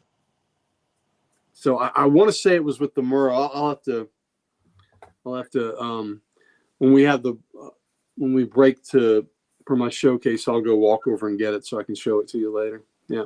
well, thank you. That's an honor that you have that set up, and especially the Avengers. I'm trying to work on get a complete run of the Volume 1 of Avengers. So those early issues, I know how awesome those are and how pricey those are too. These I enjoy more. These just look better on the wall. This came from Travis, our good friend Travis from Comics Limited, front and back. So cool. He did this as well. These display and they make me happier seeing these ones on the wall than books I just clicked a button for on eBay. Love my Avengers, but these mean more. How are you on? You have a complete run of Avengers, Richard? 1 and 4 is what I'm missing, and I do Nice. not have a Stanley signed book, and I was narrowing it down. I can't do 1 because it's too pricey, so I'm waiting for 4. First Captain America in the Silver Age, to get it signed in about a 3.0, about $1,800. So waiting for it to come down a little bit, and then for Avengers 1, it's about 900 per point. So if it's a 1.0, it's 900. If it's a 2, it's going to be 1,800. So I want to get 4 first, and then I'll get 1. Well, that's a hell of a congratulations. That's a heck of a run. I believe. Oh you. yeah, I'm nowhere near that. 1 and 4 are obviously going to be, those are the big money books. So unless I come across just some amazing deal, I know it's going to be getting everything and saving those 2 for last. I'm a little over 2/3 of the way to completing mine, but yeah, that's an amazing run on your part. Yeah, Avengers is such a great run. I was when I rebagged them and put them all in the Gerber bags and boards. I was really happy. My 4 was better than I remembered it being, and that was a happy moment. Because like I was saying with the Justice League, because I buy all those, and I was thinking, whenever I complete the Avengers one, I'll go for Justice League next, so I can have the 2 big team books from Marvel and DC. I was like, but I think Avengers will cost you more money to do a complete run than Justice League, because as great as Justice League was, and it did have some keys, big keys in it, Avengers had a ton of first appearances in it, and Justice League had a lot of first appearances that were in other books, and then the characters were in there. But Avengers, you had Wonder Man and Vision and Black Knight and Ultron and all those, and then in Justice League, they were all appearing in other stuff, for the most part, and then coming over to Justice League. Yeah, it does. You can have Justice League 1 to 261, without the big pain. The big pain is Brave and the Bold 28, but that's not part of the Justice League run. That would hurt you. That's more expensive than any Avengers book. Oh yeah. Yeah. But I'm talking about like just the. I know, just the Justice League. Run, absolutely. So So Avengers 1 is the first appearance of the Avengers. When you get Justice League 1, you're not dealing with the first appearance of the JLA. Absolutely. And then picked up this. Been eyeing this book for a while since That the book movie is came out. fantastic. Yeah, and that's again recommendations, and then from the movie, people just said that this is an amazing book, and it's a completely different from the Supergirl that we're used to. Where's my dog, bitch? I was looking at Pam's question. Pam, if I'm doing a run, I would like to get the keys as soon as I can before they go up any further. But you buy whatever books you can when the deal is right. So that's my biggest thing too. Is like as long as the deal's there, Yep. I'd get what I can first. And then if it's like a big book for me, for instance, I'll buy that big book and then I'll run through the dollar bin because then I can at least get the fillers. Well, and sometimes the keys or the hard to get books or the ones you want. Pam, just last month, I had a stack of House of Mysteries that I was going to buy because I'm going to complete that run, and I had an opportunity to buy a House of Mystery 23. That is a scarce book. It is rare and it is scarce, and it was in high grade, and I got that one book and put a stack of others of House of Mystery back because I may never see that one book again. So, that's you have to weigh the deal and you have to weigh the scarcity and the opportunity to sometimes. Well, like Jamie said, I'll dive through the dollar bins to find stuff to fill the run. I'll look on eBay like for Avengers. Like I'll every once in a while we'll go in and type in Avengers comic lot and see because there's a lot of people that'll put them up in lots in there, and I see, all right, well they got 19 books in this lot, but I only need 2 of them, so I'm not going to pay all that extra. But I'm like, oh well, they've got 10 books in this slot and 8 or 9 of them I need, and the price is decent. I might get them like that, at the smaller conventions. Even at Baltimore too, I'll go through and try and get like Jamie said, the dollar books, the smaller fill-in ones. But yeah, at Baltimore last year, I got the first Wonder Man, first Vision, first Black Knight, first Swordsman, all for first and second Swordsman, all from Avengers, and I got pretty good deals on all of them too. So if I can, if I can find the good deals, I'll snatch them up when I can. But otherwise, it's trying to complete the run and leaving the expensive stuff for later. Those are the exact books I had to wait on. I waited for Swordsman to go down, Wonder Man to go down, Black Knight to go down. Those ones were just too high for what the first appearances of those characters. But those are the ones that I knew were high, so I didn't chase those keys, and I just waited for them to go down. I got pretty good deals on. Gary found me the deal on the Wonder Man one, which looks a lot better than what the grade is because there's like a big tape stain on the back of it. But I'm like, I don't care. I'm not looking at the back cover. And the Vision one I got because there was a guy there, it was for Adam and Dave's Card World, that bought a bunch of sketch covers from me. And the money I got from that, I was able to use because I didn't have the money for the Vision one left. And the money I got from him, I was able to put towards buying the Vision book because I got it from a dealer that told me, oh, yeah, this guy right over here showed me where he is, like on the last day of the convention. Oh, yeah, this guy's buying sketch covers and stuff. Go check that out. And he's gotten a bunch from me since then, too. Nice. Yep, it's a good plan. So that's my plan this year, too. So to hopefully turn another stack of sketch covers, into some spending money for Baltimore. Yeah. And then the last I have for the back issues is I bought a 20 book bulk. Is this the series where it had that transformation that you guys were talking about? Oh yeah. Yes. Okay. I got this from Joshua from Sasquatch Comics. Okay. And 1 through 20, and he threw in some giant size Hulk, annual Hulk. So a huge run. Lots of binge reading for me. That Philip Kennedy Johnson run is a good run. Yeah, fantastic. Yep. And then we got a really cool new Ghost Rider too. Yeah. Yeah, the Ghost Rider 44. Hey, you got a cigarette kid. Yeah. Yeah. All right. Thank you so much, Richard, for that. All right. Well, I only got back issues this afternoon. We went up to Frederick because my wife had to pick something up at the FSK Mall, and I said, "Well, Beyond Comics I go to has 2 locations, and the one up there is bigger." And I said, "Hey, let's stop there because I want to, I'm doing these Fantastic Four sketch covers. I finished the one for the Thing, got the pencils done for Mr. Fantastic.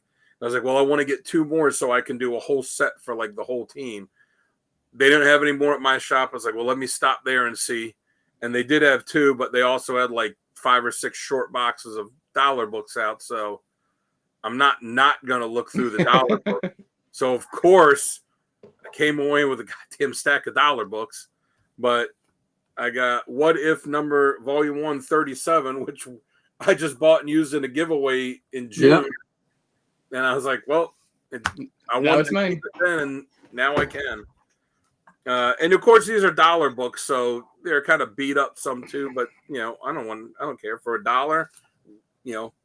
I love that cover. Yeah, That's a great 2-part story. Yep, and you got that for $2. I don't care that it's a little bent up, and looks like there's some water that was spilled on this one, but again, it was $1. It's Jim Lee doing the Punisher and Wolverine. I've read it before. It's a cool story. Is that the one you guys did on your show about 6 months ago? Is that the one where like Iron Man was cocky and went over there to beat up the Punisher, and the Punisher humiliated him? No, that was Punisher Warzone. Yeah. Warzone by Greg Rucka, who wrote that Cheetah and Cheshire book. Yeah, Greg Rucka, Warzones. Yeah. No, this is from Jim Lee when he early in Marvel, when he was on the Punisher before he went over to X-Men. Okay. As I buy these ones as I find them. The Further Adventures of Indiana Jones, number 12. Nice. And number 22. And it's funny as I started, again, with the older ones, I wait till I have long chunks of runs to sit and read them. So I had the first 6 issues of this. I sat down and read. I'm waiting to fill in the rest to get them. It's weird seeing his characterization in them because it's so different than what I think of as Indiana, because I'm a huge Indiana Jones fan. It's so different than what I think about as his personality. But then I have to remember, when they were putting these books out, they had one movie. They had Raiders of the Lost Ark. That was it. They hadn't done any other movies yet, or the TV show, or anything. So it's just interesting seeing how he is in this. Again, before they did all of these other shows and stuff, or movies and stuff, and Indiana Jones and the Last Crusade issue. Is it very different from the movies? Like almost a different character? He's in the first issue, there's a student that's, Marcus walks in on the guy that's the dean of the university, he's a professor walks in, and Indy's like using his bullwhip to hit like an apple off the head of a student in his office. And he goes, okay, you just earned your extra credit, and Marcus is like, what are you doing? You could hurt him. He's like, no, I got to practice with the bullwhip, and now I'm going to go to the firing range and practice shooting. And, it's just, at times he's very similar to the Indiana Jones that I'm used to. And at other times I'm just like, yeah, this is a little cockier, a little more open to adventure, or almost like he's looking to go out on an adventure. Whereas I feel like Indiana Jones that we're used to wasn't necessarily, training, training for shooting and the bullwhip and like looking for this stuff. He just kind of found himself getting wrapped up in it. But still, man, it's Indiana Jones. Yeah. And then, as I also work on rebuilding and completing my G.I. Joe run that I had to sell long ago, they had a ton of G.I. Joe books in this dollar bin, and I got a whole bunch of them, so I'll just run through them real fast. If there's any cover you want me to hold up longer, just let me know. We got 15, 16, 19, which it turned out I already had this one, but the one I had is a direct, and this is newsstand, so I'm a nerd. I'll keep them both. 53, which again, I already have this because I have the complete set of the portrait covers. But for those books where I'm actually like, collecting the old ones like Avengers, G.I. Joe, X-Men, I wanted 2 copies so I could have one in the stack of the portrait covers and one to actually be in the run. So for $1, I'll take it. 90 with Road Pig. 95, 96, 99, 100, which they won't have Cobra Commander wear the hood anymore in anything. No. It's a little too reminiscent of something else. Mm-hmm. 101, 103, 105. This is a cool cover for 106. Yeah, it is. 114. And this was for, and this part of the section of the series in the early hundreds was when they were like massacring the Joes and killing off a bunch of characters, I guess, so they can introduce new ones. 115, just getting rid of the old toy line to bringing the new one.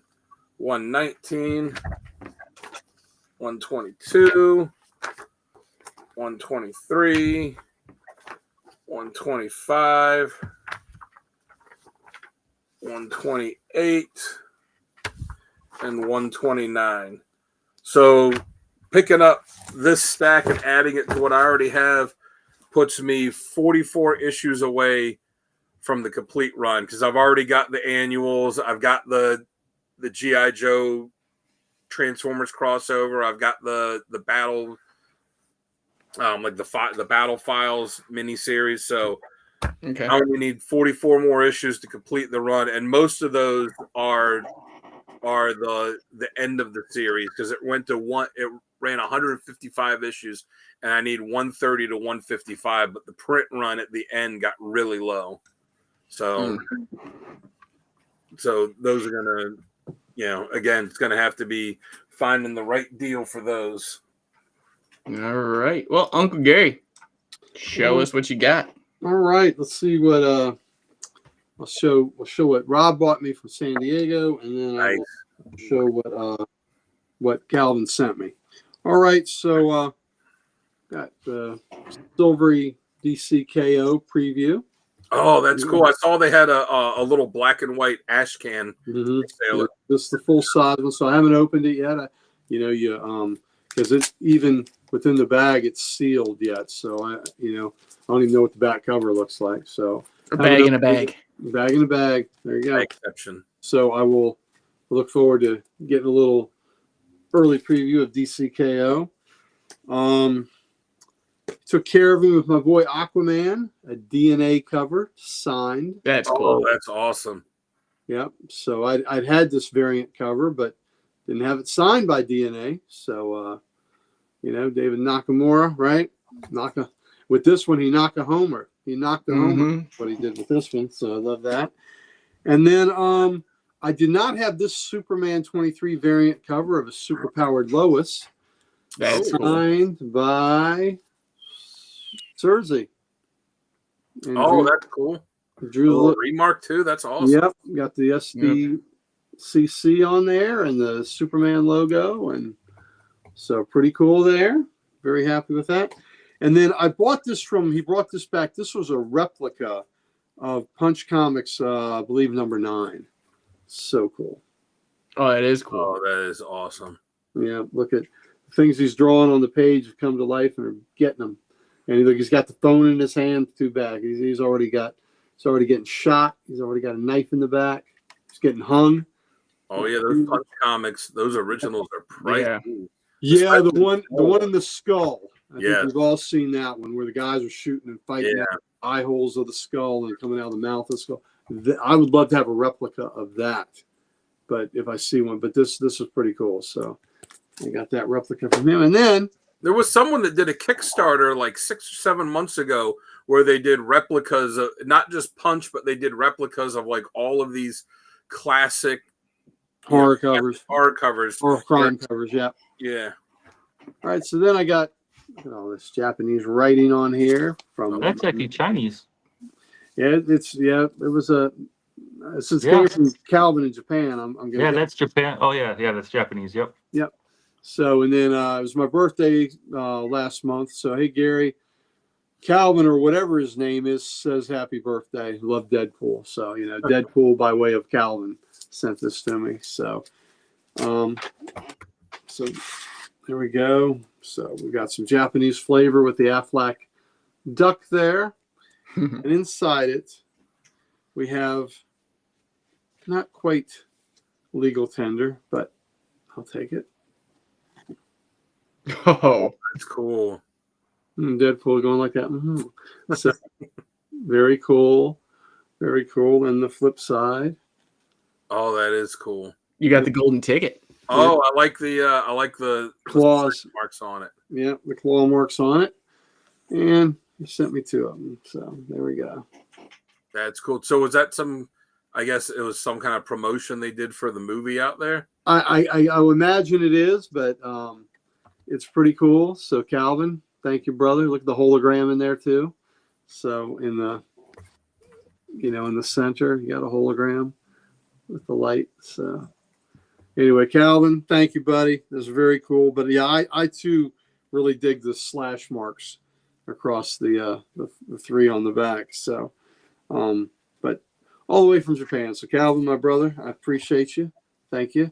So have you ever asked him if he's going to the movies out there to like see that movie, do they only have it where it's dubbed, or do they have it where you could watch it dubbed, or you could watch it in the in English? I'm not 100% sure. I can't. I think on some, not. What did he tell me? I think that they're not dubbed. I think he's got. Shoot, I don't know. You know what? The first runs of them, I'm just not sure. I can't remember if I had this conversation with him or not. Calvin, if you're watching still, let us know, brother. How, when you see these movies, are they dubbed, or are you watching? Do they have subtitles? I got no idea. I would think maybe they have subtitles. They're the ones in China. But I was in Beijing though. Yeah. So people prefer to watch them in English with the Chinese subtitles on the bottom. Yeah, I want to say that I think Calvin told me they had subtitles on them. I imagine, yeah, because that's a lot of dubbing to get those. So, Well, people in other countries, here in America, we're a bunch of ignorant swine and we speak English and that's it. In other countries, they're like, yeah, we speak like a dozen languages. Oh, I know. In Europe, they speak like 5-6 languages. Some of those Yeah. countries where they're really close together and all. We're just ignorant here, and we just speak American. We speak American because we're dummies. I agree. Oh, here we go. There's your answer. I just clicked it. Right. Yeah, there you go. So Calvin, thank you, my brother. Appreciate you. Appreciate you a lot. And can't wait to see you next time. So Calvin, half the world away, man. Hanging with us. Appreciate it. So that's it for the stuff I have there. I do have some cool showcase items to show All you. right. That's the cool SDC stuff, though. Yeah, Yep. that is. It's cool. And the phrase is Woodson's ugly son. All right. Well, we will jump off. Right. Yeah. Mm-hmm. Yeah, that one's. you got Dan stumped. I'm stumped. Yeah, I gotta think about it while you go into the intro. Yeah. Oh, yeah. And I get my deck. We'll exit this episode. Everyone, thank you again for joining us for another episode of Comics Unleashed. Richard, thank you again for joining us, man. It's been a long time coming. It's weird seeing you here and not in the chat, but you were still in the chat, so I don't think you're real still. This is better. It's better. Live and in person. Yeah. We can almost reach out and touch him. Yeah, just whoop. Mhm. But everybody, thank you again for taking a little bit of your Saturday night, checking out a little bit of what we got. Stay tuned directly after for Uncle Gary's showcase. What was the snippet? Woodson's ugly son. Okay, well, we're going to jump into Uncle Gary's showcase. So let me get Uncle Gary all big and bold up in here. Big and bold, baby. Big and bold. Let's do it. I got it. I know what it is. Yeah. Dan, shut up. I'll All right, figure it out. see you guys in about 15 seconds.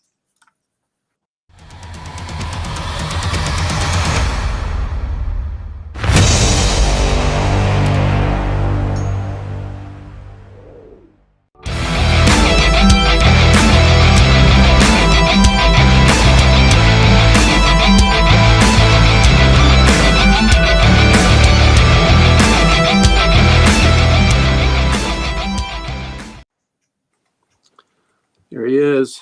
Oh, And you know what? He might have come with Atrocitus. So, I think it would have probably been Atrocitus. yeah, because that's where I've got him set up at. And Dexstar, as I'm sure Richard knows, what a sad origin story, right, Richard? Yeah. It was. Yeah. I mean, that was a sad story. Poor Dexstar. Yep. Poor Dexstar's owner, right? Yeah, the owner, but Dexter got his revenge. Yes, Dexstar did. There was a great episode of it was after the Justice League Unlimited cartoon. There was a kind of a more cartoony Justice League show, kind of done in the vein of the Batman Brave and the Bold show. And they had a Dexstar episode where he was trying to invade the JLA Mountain headquarters, and Plastic Man was left to guard it. Did you happen to see that, Richard? No, I think you guys told me about it though. Oh, yeah. And then Crypto and Streaky were trying to, Dexstar infiltrated, and Plastic Man was just being the dweeb he usually is, the dim bulb. And he let Dexstar in, and Dexstar's sending all their files, getting the Red Lantern invasion underway, and all these things. And Crypto and Streaky had to save the day. But Dexstar was being a bad kitty. And Plastic Man caught him finally, stopped him by making himself a litter box. And when Dexstar went into he kept feeding Dexstar to make him use the litter box. And then when Dexstar used the litter box, he got him. And look, he has a little ring on his tail. Yeah, that's the best part about Dexter is where the tail is placed. Yeah. Or the ring is placed. Yeah. So anyway. Has Dexter and Streaky ever met in the comics? Not that I know of. no. But they met in that animated thing, and it was really great. So I just and Dexstar, really cool. So and like I said, one of the saddest damn origin stories ever. So, yeah, I'm honestly hoping that he gets a redemption story, or they get the ring off of him, and just be a normal cat, as he's been through a lot. You know what? I think he needs to be a sapphire or an indigo, right? Maybe a sapphire. Give him some love, right? Or even a blue. Yeah, something. Yeah, some hope. All right, so Dan already knows who is Woodson's ugly son. Oh, that would be Mr. Jonah Hex. And you did know that his father was Woodson Hex? It was ugly the clue that you needed? It was Woodson. I had to think about it. I was like, Woodson in comics. I was thinking of creator at first, and then I was like, oh, yeah. That's where my mind went to. Yeah. So there we go. So, Rod Woodson. Yeah. So there we go. This is part of the DC Spectacular series, which is crazy because it's 27 issues. 20 of them are comics like this.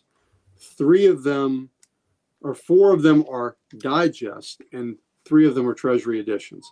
Like Sal, who is very anal about how he stores things. How you storing that, buddy? Oh, I don't know what I would do because 20 of these, 4 digests, 3 treasuries. How you storing those? But anyway, custom box. So Jonah Hex, Volume 1 went 92 issues. I've got them all.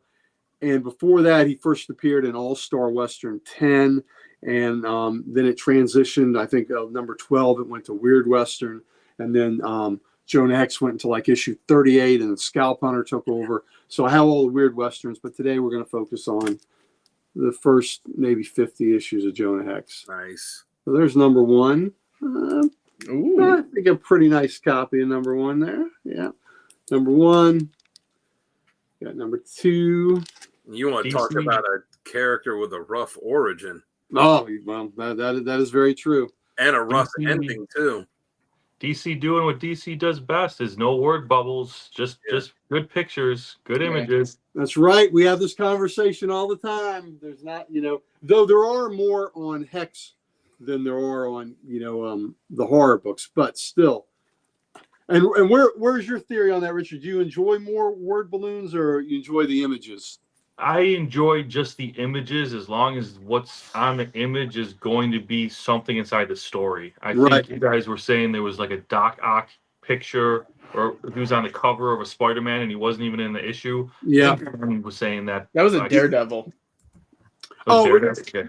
Well, there's a recent issue of Daredevil where the fungus guy, the storyline wrapped up the issue before, and then here they got the fungus guy on there again. So, but with the Hex ones, a lot of them they're shooting and talking trash to Hex. So, more than the horror ones, but there's even less of. But I enjoy letting the picture tell the story. That's for sure. And I don't mind when it's down here in the blocks. That's a good cover. Mm-hmm. Yeah, Jonah Hex has got his shirt off a lot. So I know there was a character, Shirtless Bear Fighter, and in the Weird Western Tales, there's a Jonah Hex where he's fighting a bear shirtless, and I said Jonah Hex is the OG Shirtless Bear Fighter. Yeah. So, I mean, he's got to do something to draw attention away from his messed up face. you don't usually think of Bernie Wrightson with Jonah Hex, but here he is, baby. That's awesome. Mm-hmm. Yep. I do like when they change all the colors. You showed a yellow background, an orange background, a black background, and even the logo. It's changed from blue to green a few times. Yep, and I love the blue with the yellow stenciling around it. So, and these are all, like I said, these are all really nice shapes, so I'm happy about that. Oh, nice. Thank you. Yeah, we sure. And how are you doing so far, Pam, on those books? And that was a great episode. That Jonah Hex episode was a lot of fun. Yeah. And one of the hardest things is, badass moments. There's a badass moment in every single Jonah Hex book. Yes. Yeah. Yeah. Yeah. Yeah. Still seeking my revenge. And and now that's commonplace. I mean, you just showed it with the new issues. It was an issue of X-Men that had the Invaders on it. There's no chance the Invaders showed up in that book. No, they didn't. Not at all. The Railroad Blaster. See, kids playing with trains and dynamite. What could possibly go wrong? I mean, that's just a good, wholesome fun there. Yeah, look at that cover. Mm-hmm. That's a cool cover. Isn't that great? So this is just, I know they're a little shiny because of the Gerber bags when we're showing them on here, but God, they look so good. So. Yeah, he's the one that's a good cover. I think that I might have picked that one as one of my top covers. Yeah, but Richard's right. The colors on these are pretty amazing.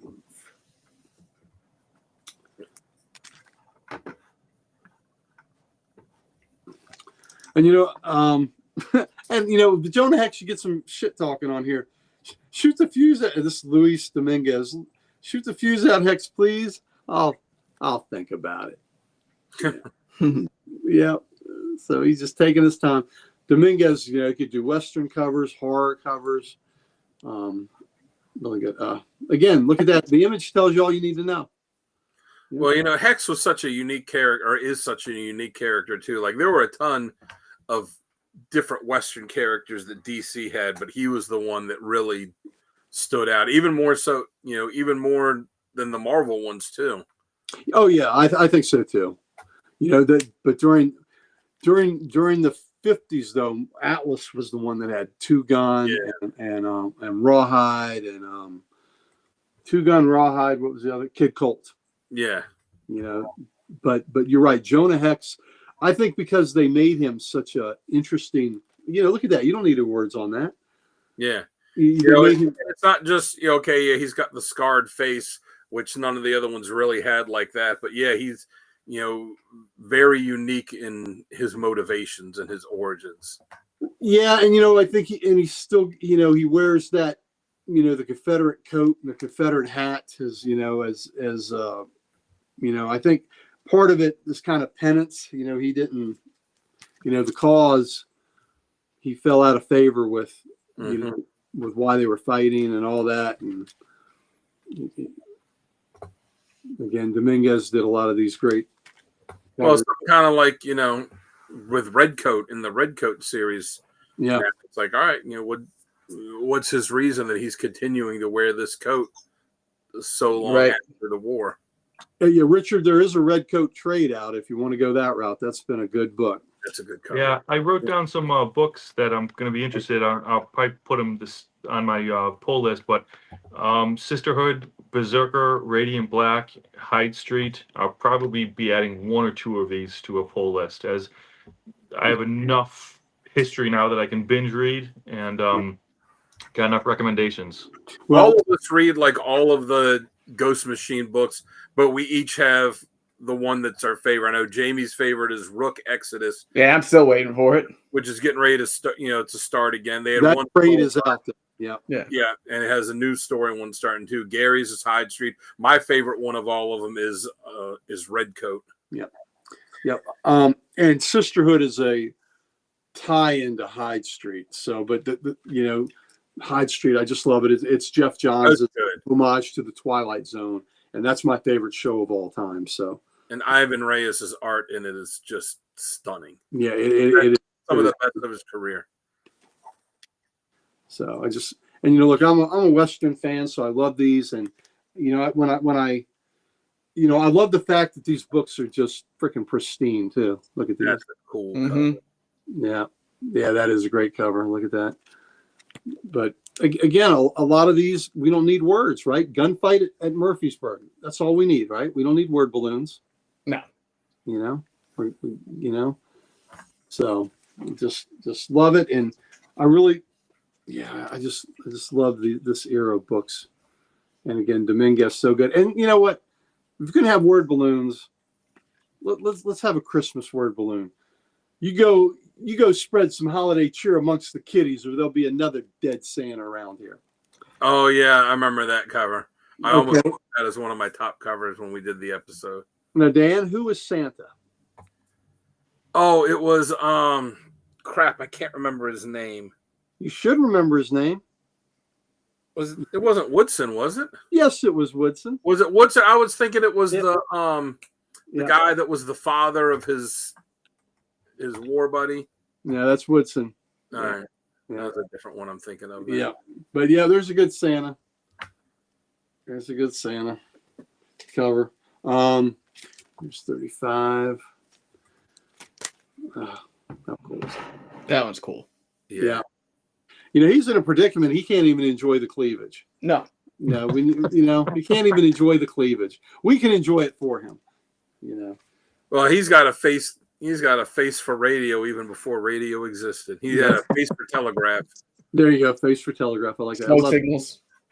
And this, I've seen a Tomahawk cover like this too. So they borrowed a little bit on that one. Yeah. It's interesting too, what Richard said, how they always change the color of the logo in each one, but the DC, the bullet logo, never changes. Doesn't matter what the rest of the cover is, blue and white. I Say that now it's pink and white. now it's pink and white. I am so happy that the bullet logo has come back. Me too. I think that was wonderful. There we go. We got a little scalp hunter action there as the backup feature. This is when they expanded it. They gave you 8 more pages and charged. It went from 40 cents to 50 cents. How dare they? How dare they? Hmm. Yeah. If only. Yeah, if books still cost 50 cents, this show would be 4 hours long every Saturday because we'd all come in. I bought every new issue of every book that came out this week. It doesn't matter if I didn't like it or not because it's only 40 cents. You know what? Let's let Joe Kubert get into the act. Oh, that's awesome. Yeah. Get to Kubert. Yeah. Let's get some more Kubert goodness. Oh, that's a really good one. Yeah. So I'm just gonna I'll do the first 50 and then I'll show you the last issue, which is a really cool cover. Again, more Kubert goodness. Oh, yeah, it was nice.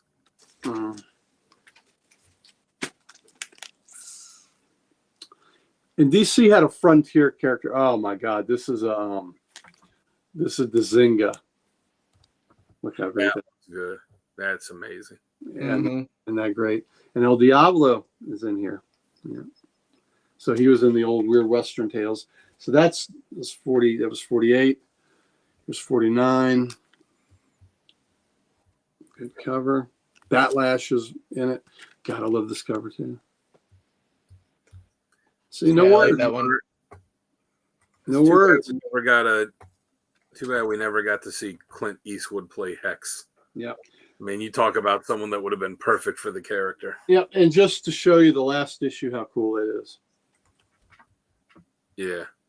So this issue can be a little pricier since it's the last one, but technically there is one more. There is a 93 from the Blackest Night era. So I think that I had that with the Blackest Night books. But anyway. Yeah, like I said, not just a rough origin, the ending for him. I know they kind of changed it a little bit here and there, but like that ending with how he ended up, not just dying, but after he died, it's like, God damn, like on display. Yeah, you really want to make it rough for him, and then you do that awful sci-fi book. So the other thing that's cool, let's say I hate that's okay, Pam. Pam, it's all right. Yeah. Everyone has an opinion, no matter how wrong. That's right. Yep. Who's the comic character of the week last week? Forge. The other one who was the DC character. You said they Phantom Stranger. Phantom Stranger. Yeah. So Jonah Hex and Phantom Stranger, they created a new book for them. Is there any other characters? You said Jonah Hex had another one during the Blackest Night. Oh, okay. Yes, there were others. I see what you're saying. Yes, the Dead issues. Adam and Hawkman had one because that stopped at 45, and I think it was an Adam and Hawkman 46. Suicide Squad had one. Yes, Suicide Squad had one. Maybe there was a Catwoman one.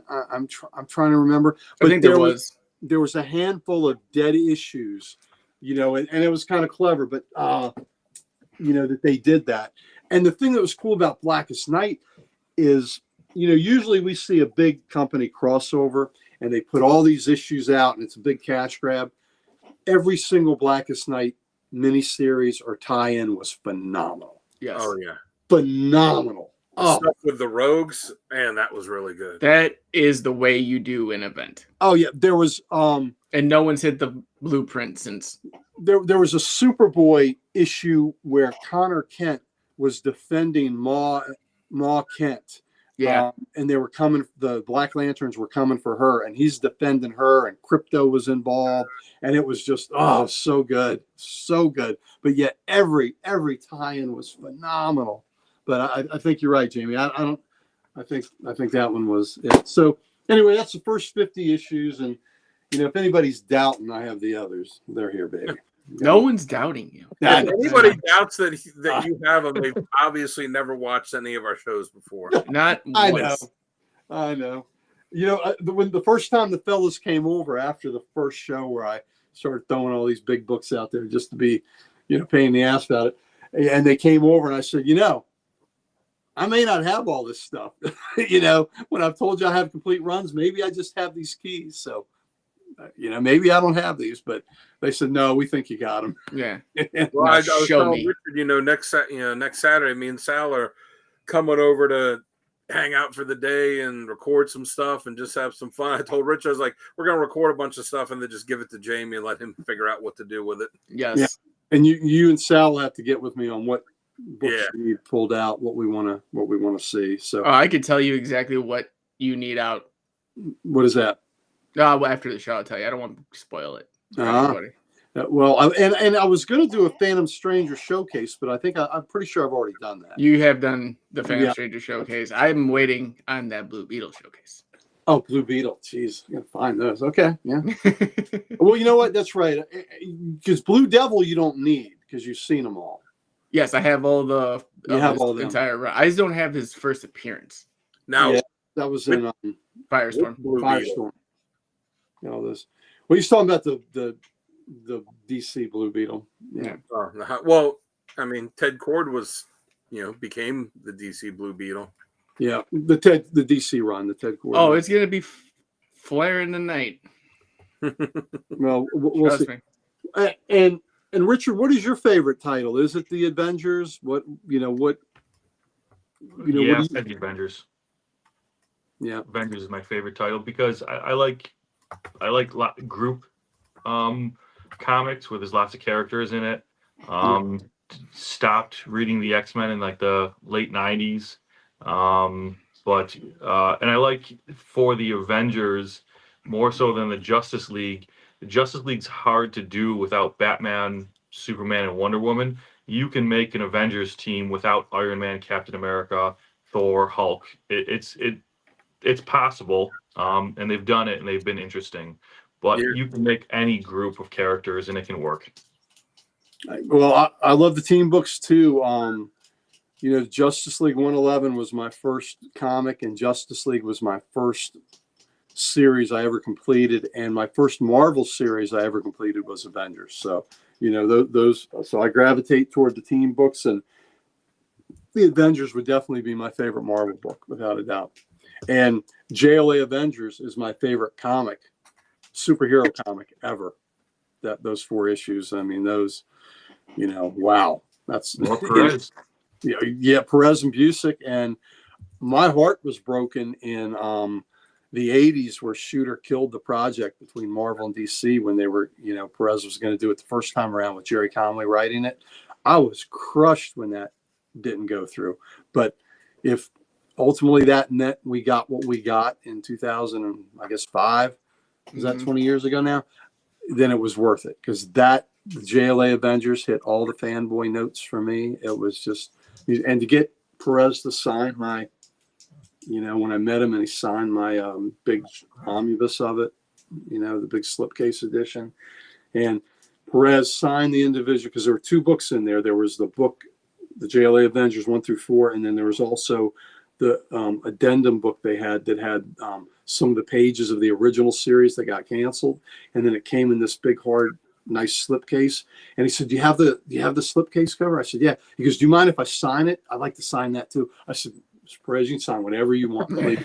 And he signed both sides of the slipcase. Oh, what a great guy! But that was a wonderful moment, and to have that great volume signed by him is spectacular.